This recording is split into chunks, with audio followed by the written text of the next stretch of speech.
Good evening, friend. Welcome back to my YouTube channel.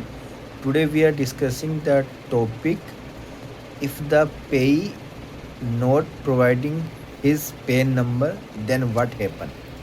Okay, before we start, let's take the we should understand the basic. What is the basic?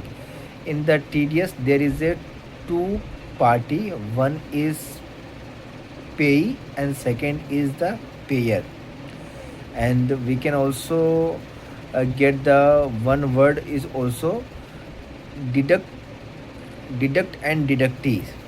Okay, let's take an example. For example, means what we said that if I purchase anything 1 lakh rupees and I have to pay this payment, I have a pay and I have to pay the amount to the payer.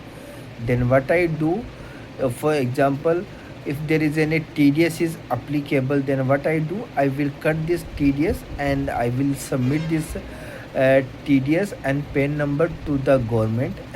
What the government said that, for example, if the person is earn anything, then first of all you submit the TDS, and after that you should pay the remaining amount of portion to that the pay to the payment person. Means for example, 1 lakh rupees is the income and in which TDS is 10%. Then first of all you should collect his PAN number and you should deduct the TDS and you should submit this TDS to the government, and after that you should make the payment. For example, 10% is the TDS rate for the professional fees and his income is 1 lakh rupees. And what you do, you should collect his PAN number and you should make the payment of 90,000, and 10,000 you should submit to the government with his PAN number and with his TDS amount.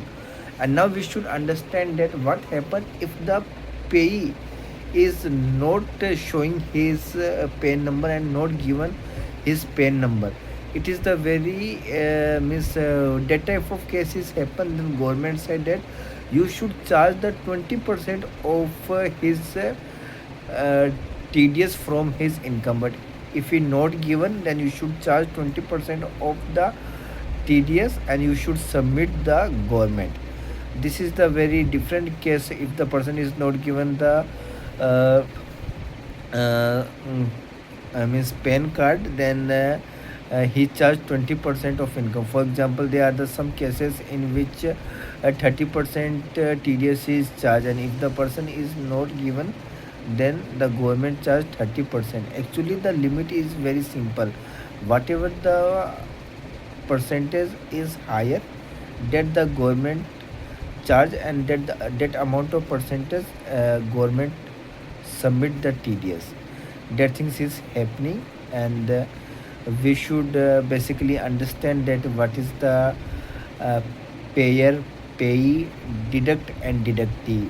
Payer who is paid the amount to the other person, and the payee who is received the amount from the payee, and apart from the deductor who is deduct the TDS, and deductee is who is received the amount. That is the simple question we should understand about the TDS. And if the person is not given his PAN number, then what type of complication we have seen in the practical way. Thank you very much.